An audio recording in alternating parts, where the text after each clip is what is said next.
And we're coming to you live for the Build Ford Tough Studio. Boomer Esiason and Greg Giannotti. It's Boomer and Gio on the Fan. Simulcast across the country on CBS Sports Network. And wherever you are in the free Odyssey app. Good Tuesday morning. I know Boomer's fired up after another drubbing of the Islanders by his Rangers. Today is a franchise tag deadline day, and T. Higgins got slapped with it again yesterday. Doesn't look like Sam Darnold is going to get that franchise tag from the Vikings. Never expected to because of that number. So he now is going to become officially available with no Matthew Stafford. Aaron Rodgers being 100 years old. Would Sam Darnold consider going to the Giants? Would the Giants consider him for their next quarterback in this year that means so much to Daboll and Shane? We find out about Luis Heel. There's good news, bad news, glass half full, glass half empty with that injury, but he is going to miss a lot of time. We'll get into all of it this morning, and CeeLo is back, who's over $7,000 with his bike tour charity, raising money, all because he was doing nothing, and you brought it up on Friday. Good morning, Boomer. How are you? Yes, how do you think I'm doing? I think you said it. I'm doing well this morning. Yeah. I mean, the Rangers looked great last night. They shut out the Islanders, and this JT Miller trade looks to be unbelievable as he unlocked Mika Zibanejad on top of it. Ranger fans know this. This Will Borgen guy that essentially replaced Jacob Trouba has been playing great for half the money. I mean, the goalies have been great. This was probably one of their best defensive efforts that I've seen all year this year, and it looks like a completely different team. And could this be a team in the last 20 games that makes one of these significant runs? I don't want to get over my skis on this whole thing. They are tied for a wild card, but however, the teams in front of them do have a game in hand, but they haven't played hockey like this, and they, quite frankly, they played well against the Maple Leafs on Friday night, and they probably could have won that game as well. So they are playing great. The goalies are playing great. Blocked a lot of shots last night, and yes, I am very, very happy with that performance. But there's still growing to do, and I still think that Chris Drury, why he may not be big game hunting today, I think he's going to be big game hunting over the next 2 years, and you can just follow the contracts and look at what's going on and look who may be off of a contract in a couple years, who's going to possibly be a free agent in other areas. So I still think they're big game hunting for the future, but right now I couldn't be any happier with the way that they played last night. So that's great. As far as Luis Heel is concerned, that is horrendous news for the Yankees again. I mean, that is just, the hits keep coming, and they really were going to rely heavily on him, probably to give them a minimum of 150 to 175 innings. That's what I would have thought. And I don't know if he'll even be back this year. You know how these guys are. He will. I don't know. I'm telling you. It's a latch strain, which is severe that they said. But at the same time, Dude, there's no surgery with that. It's no surgery. It takes a lot of time. It's at least a 3-month injury. And then you know how they. I mean, it's just March now. But you know how they are when the guys come back and all of a sudden they go out and throw and they have a little discomfort, a little tightness, and then they shut them down for another 3 weeks. I mean, what is reasonably expected from last year's Rookie of the Year? What could you reasonably expect? Maybe a July return? Yeah, I mean, and that would be great if that were the case, that he came back and was the same guy last year. I know it's asking a lot. When you hear the shoulder thing, you think surgery, you think out for the year. That's all. The two things, shoulder and elbow, and you even explained this is lat, right? And you explained to me, but they had said not impingement, right? No, I know, but they said shoulder MRI at first. So anytime you see elbow or shoulder MRI, you think, okay, surgery done for the year. So they come back, they say severe lat strain, which I thought part of that was positive in the fact that there's no surgery. So he should come back. Yes, I know that these guys take forever, but these seasons are so long. We talk about it in all these sports, and baseball is the longest, and the Yankees are good enough in the American League to sustain an injury like this, get him back in July, and then have that be a boost for him. Getting him back would be like what? Yes, that's right. Yes, like a big trade acquisition at the deadline. Yeah, there you go, because that's really what it's going to come down to. But, I mean, it's just amazing how many guys are getting injured. And then, of course, for the Mets, good news, Kodai Senga went 2 innings instead of 1 and then 2 on the backfields because he wanted to compete. I love that, wanting to compete in spring training. That's awesome. And he hit 96 yesterday. Yeah, I don't know if you saw that. I did see that. Yeah, I think the better story was David Peterson and how well he pitched and how well he has been pitching. So The Mets have to rely on those guys. They got to rely on David Peterson. They got to rely on Clay Holmes, and they certainly have to rely on a healthy Kodai Senga. So, yeah, so far so good with those guys. But it's also basically, I mean, you got to take every spring training outing or whatever with a grain of salt. You just want these guys to be healthy. Just be healthy. I mean, it's unbelievable. It really is. Yeah, just get to whatever it is, March 27th, with as many healthy guys as you can and keep them healthy. You know what? These pitching labs. Yeah. These pitching labs are important. And, you know, they got to keep these guys in these pitching labs as opposed to putting them on the injured list. That is true. Got to keep them in the lab. I mean, listen, this, what is transpired, like from the days of Tom Seaver, you know, Bob Gibson, Steve Carlton, all these great pitchers, Nolan Ryan, let me just go out there and throw gas and smoke and not worry about my shoulder, not worry about my elbow. You know why? Because they had the right mechanics. And they didn't have all these 97 different pitchers, the ghost forkball, the sweeper, you know, all these different things, the hard sliders and all this other crap. I mean, they just went out there and pitched. Yeah, and then every time we talk about this, people do bring up the fact that, you know, when you start playing baseball at a young age now, you're throwing all these pitches at a younger age, and it puts more wear and tear on your arm. And it's unfortunate, but that's where we are, and it's never going to change. At this point, it's never going to go back the other way. I know. It's amazing. Honestly, how much would those guys be worth in today's dollars if they were pitching and pitched as many innings as they pitched per season? Oh, yeah. I mean, it would. I mean, those are the halcyon days of truly the great starting pitcher. I mean, you saw Steve Cohen give Justin Verlander and Max Scherzer $40 million a year at the end of their careers.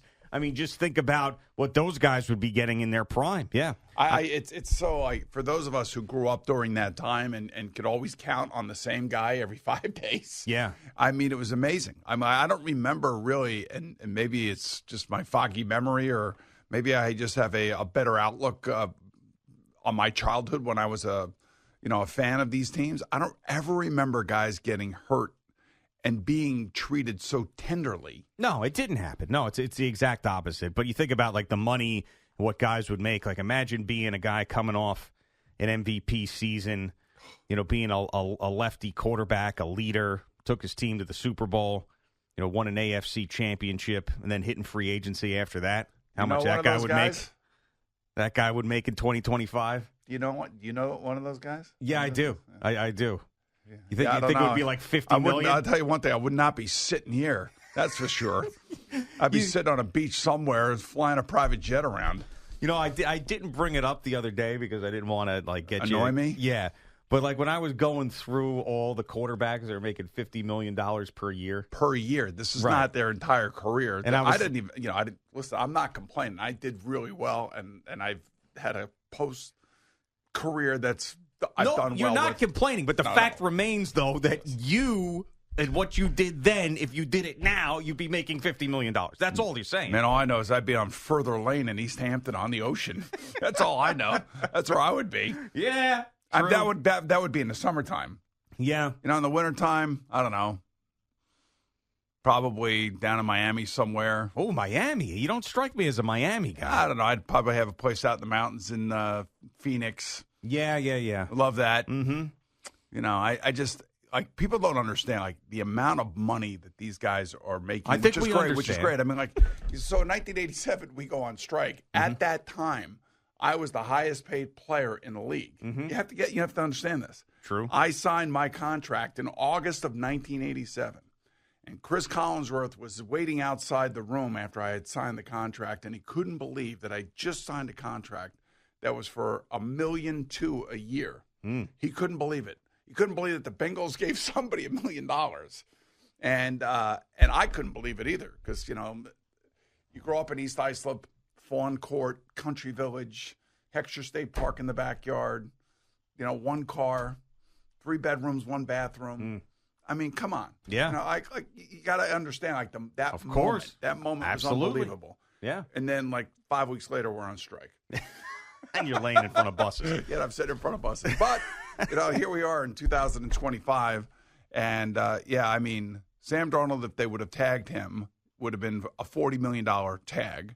and T. Higgins got a $26 million tag. The Bengals supposedly want to try to keep T. Higgins, and Joe Burrow is putting enormous pressure on the Bengals to keep these three big free agents that they have, Trey Hendrickson, Jamar Chase. Well, Jamar's not a free agent, but they want to get a deal done with him to make him the highest paid non-playing quarterback in the league.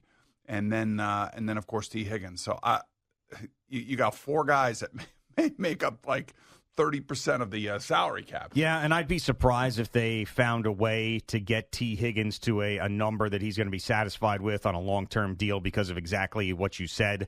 And I think that because they have the ability to tag him again because the salary cap went up, I think the way that the Bengals are probably going to look at it is, hey, I'm sorry, T, but we are paying you a ton of money this year, and we want to go for this. We want to go and try to win a championship next year and have a healthy team, and we think we can do it. I mean, look at the way the Kansas City Chiefs just looked in the Super Bowl, for God's sakes. We think we can do this. Yeah, with their defense. So here, I will tell you this. He is an extremely popular player in Cincinnati. He's an extremely popular player in the locker room. Everybody loves the guy. He has taken less money to stay there. He was a second-round draft pick, which means he's under certain different rules. So instead of the fifth-year, club option where, Sauce Gardner and Garrett Wilson will find out what that means because Jamar Chase is dealing with that right now, just like Justin Jefferson dealt with that right now. T. Higgins now 2 years in a row gets tagged. They're essentially screwing him. He's like the 0.1% of players who get screwed because if he would have hit free agency, he would be by far either he or Ronnie Stanley, the left tackle for the Baltimore Ravens, would be the number one pick when it comes to free agency, and everybody would be going after him. I doubt that the Bengals are going to trade him. I mean, this could happen where, they have Jamar Chase under control. They're going to give him a new contract, and the Bengals probably want to try to get to a 4-year, $120 million deal with T. Higgins. But if they can't do it, they may trade him. And that would not make Joe Burrow very happy, but that would mean that the Bengals then would turn their attention to either a free agent wide receiver like a Devontae Adams, or maybe they draft a young kid, which they've had success with in the past there in Cincinnati. Yeah, and there's going to be a ton of suitors for T. Higgins if and when he becomes available, whether it's a trade this year or free agency next year. With Sam Darnold, that's a very interesting case, and of course, the last two games, it was sort of like he turns back into a pumpkin, and that has something to do with the money that he's going to make this offseason. I just, we did this the other day. Look at some of the teams that he may go to. Like, let's say the Vikings don't want to bring him back, or it gets to a point, it could get to a point where no one else wants him and the number dwindles down and screw it. We will bring him back at this number, even though we didn't expect to. But there aren't a lot of landing spots for him that I think are a good match right now. And one of those, I mean, if you're someone who's not a part of New York sports and paying attention to the way things have gone the last number of years, like people will say, "Oh, Sam Darnold and the Giants, like that would be something that works." I don't think so. Him coming back here, MetLife Stadium, and all that stuff, no way. I don't think so either. And I think that what's really interesting is that yesterday, because of all this discussion about the potential of Aaron Rodgers coming here because the Giants went after Matthew Stafford, it just makes the Giants look desperate to me. But, I mean, that's what they have to be. They have to be desperate because two guys are trying to keep their jobs. And I think if I were sitting in their seats, I would be trying to do everything I possibly could to get a guy like Matthew Stafford. Or now, okay, what's next? And what's really interesting, just watching yesterday and listening to all this stuff coming out of the Combine and listening to all the different talking heads that talk football just like we do, there's this prevailing thought that somehow the Giants have told people like at the scouting combine, we're just a quarterback away. We're just a quarterback away. If we can get a real quarterback, we think we got a really good team. Yeah. If that's maybe they're right. Maybe they see something we don't see. Well, it depends who that quarterback is. If that quarterback is Jaden Daniels out of the draft, then maybe, because the Commanders just did it. Maybe they're looking at that situation. But there isn't one of these quarterbacks coming out of this draft that is that kid. That's just if Josh Allen goes to the Giants, which he never would, then maybe you're a quarterback away. But this is why the discussion is surrounding Aaron Rodgers. He's maybe the best short-term option for them. The best short-term option for them. And again, I don't know how he fits into this offense. I don't know how they tailor the offense for him. the different things that he has been used to doing for so long. I mean, he did it his entire career in Green Bay and then did it the 2 years that he was here. Mm-hmm. And even though he didn't play 1 year, all the practices that he had, all the practices when he came back at the end of that year, he got hurt.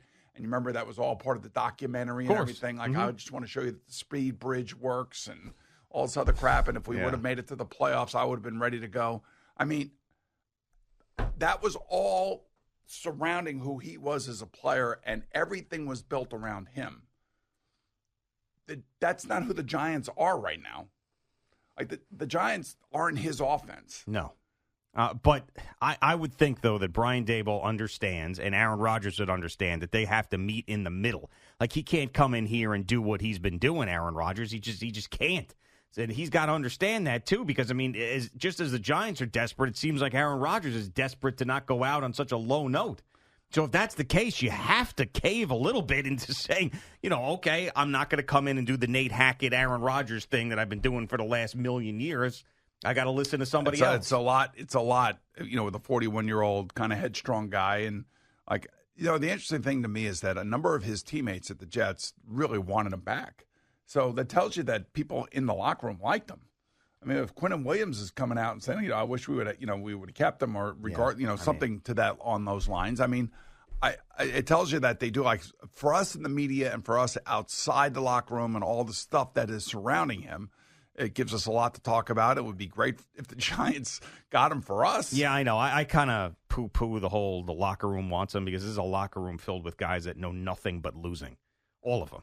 So what do they know about what it takes to win? So it's like, we should have him back. Seems like a lot of guys, even the guys that he brought here, maybe they were towards the end of their careers, and I figured they got an extra year out of it because of their friendship with Aaron Rodgers. But, it seems to me like externally there's one view of him, and then internally there's, from the player's perspective, some there's players, a different view. Yeah. Yes. I mean, and a lot of these guys that have lauded him are defensive players, by the way. Which have been Solomon Thomas and Quinnen Williams. I mean, it's interesting that Garrett Wilson kind of, with Devontae Adams here and the way that whole thing went down, and maybe now he's happy. He's not asking for a trade. I mean, first of all, he wants a trade. Then he doesn't want a trade. Then he wants a contract extension. I mean, what are we doing here? Yeah. It's like it's all over the place. That's why, I think that we have overrated a lot of these players. I think that is what it comes down to, and those guys had great rookie seasons in Garrett Wilson and Sauce Gardner. They have not got back to that level since, and this team's just been bad. Well, it's going to be up to Aaron Glenn to change that mindset. I mean, let me ask you this question, just thinking about where the Jets are right now.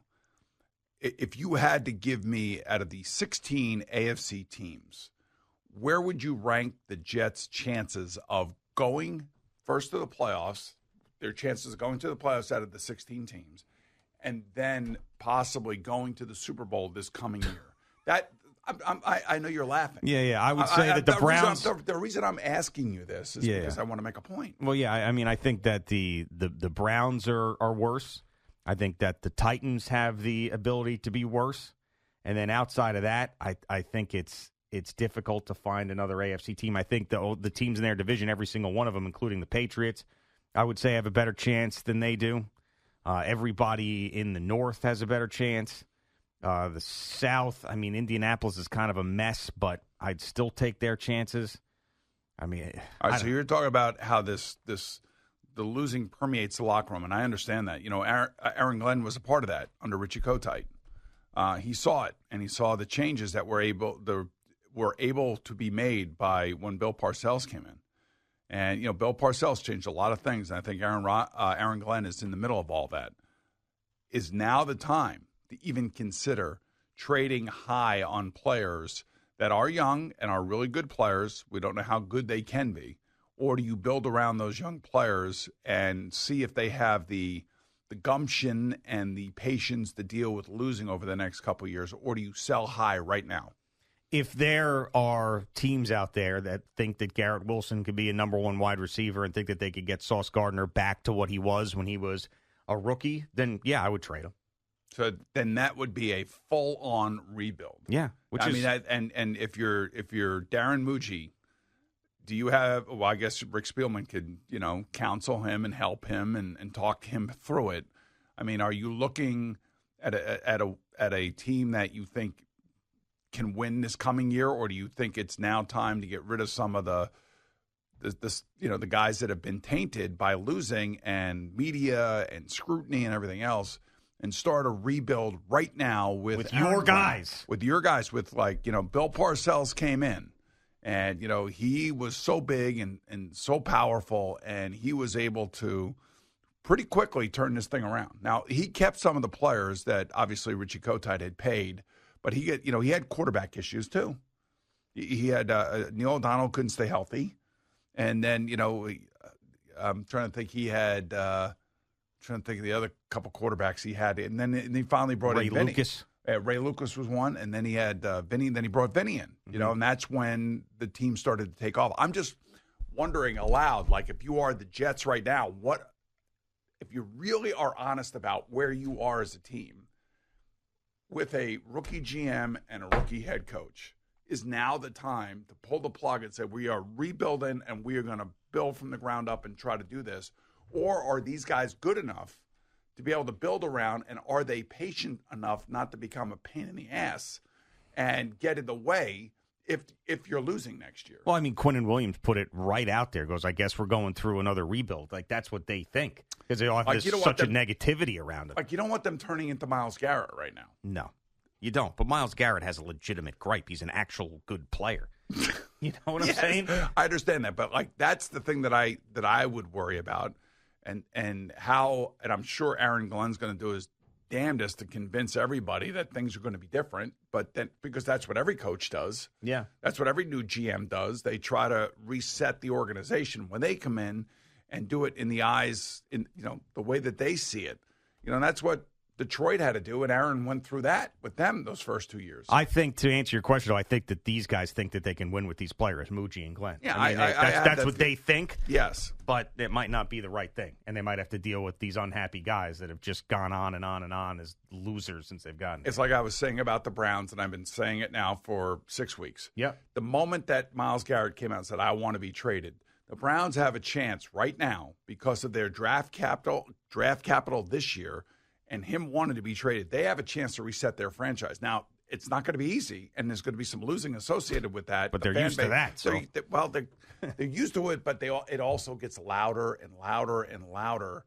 But to me, given all that they have going on in this draft, and I think this draft is middle rounds by most accounts, is you're getting really good players in the middle rounds of this draft as well as the top 10 players in this draft. Now is the time to reset if you're the Browns. And I just wonder if the Jets should be doing the same thing.